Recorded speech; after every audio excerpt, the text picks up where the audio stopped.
नमस्कार भाई साहब, तो आप सब कैसे हैं। आज हम बात करने वाले हैं एट्रोपिन इंजेक्शन के बारे में। आज का जो वीडियो रहेगा ये सिर्फ मेडिकल फील्ड यानी जो हॉस्पिटल में काम करते हैं उनके लिए होगा। तो इसमें एट्रोपिन इंजेक्शन जो है इसका बात करेंगे, लेकिन उससे पहले मैं बता देता हूँ ये इंजेक्शन तभी आपको देना रहेगा जब आपको सर्जन जो होते हैं या एनेस्थेसिया वाले डॉक्टर्स जो होते हैं यानी बेहोशी वाले, वो जब आपको एडवाइस करेंगे तभी आपको यूज करना रहेगा। अब इसका ज़रूरत जो ये है, ये इमरजेंसी एक मेडिसिन है, ओटी में यूज किया जाता है और ज़रूरत पड़ने पे इसे वैसे नॉर्मली इमरजेंसी कंडीशन में, क्रिटिकल कंडीशन में एट्रोपिन इंजेक्शन यूज किए जाते हैं। चलते हैं अब इसके बात कर लेते हैं। तो सबसे पहले इसमें हम कंपोजिशन देखेंगे। ये जो हमारा होता है 1 ml का होता है इंजेक्शन एट्रोपिन सल्फेट और ये 0.6 mg होता है। अब बात करने वाले हैं इसके यूजेज के बारे में। इसका यूज जो है हार्ट बीट बढ़ाने के लिए दिया जाता है। इसके अलावा जो सलाइवा सिक्रीशन होता है यानी रिस्पिरेटरी, उसमें दिया जाता है। ये उसको क्या कर देता है, सिक्रीशन को कम कर देता है। इसके अलावा किसी को स्वेटिंग होती है थोड़ी बहुत, जब सर्जरी होती है तो उस समय भी दिए जाते हैं, जिससे स्वेटिंग भी कम हो जाता है।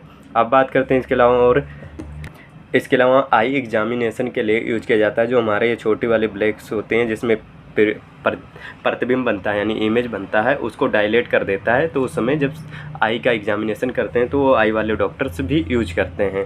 अब बात करते हैं ये हमारे बॉडी में काम कैसा करता है। तो ये एंटीकोलिनर्जिक ड्रग है।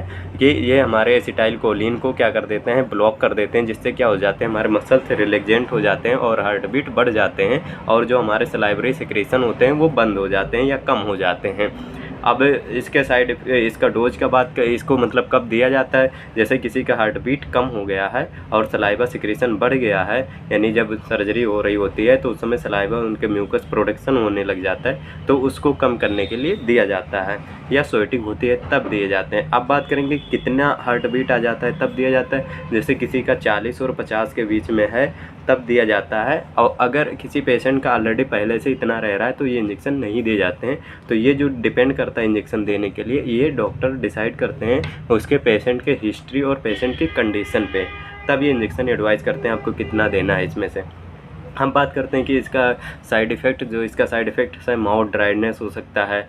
अब बात करते हैं कि इसका डिजनेस, चक्कर आ सकते हैं या वोमिटिंग हो सकती है। अब बात करते हैं कंट्राइंडिकेशन, जैसे किसी क्या हो पहले से ही ब्लड प्रेशर बढ़ा हुआ रह रहा है, अगर उनको कोरोनरी आर्टरी डिजीज़ है तो उनको भी नहीं देना, और जिनकी पहले से ब्लड प्रेशर बढ़ी रहती है उनको भी नहीं देना है, क्योंकि उस समय क्या हो सकती है कि उनकी जो वेन्स होते हैं या हार्ट बीट जो वहाँ से हो रही है, तो उस समय जो आर्टरी होते हैं अगर वहाँ पे ब्लॉकेज हो सकता है, तो ऐसे पेशेंट या किसी को एथेरोस्क्लेरोसिस है तो उसको नहीं दिया जाता है। बिना डॉक्टर से आप सलाह लिए कोई भी मेडिसिन नहीं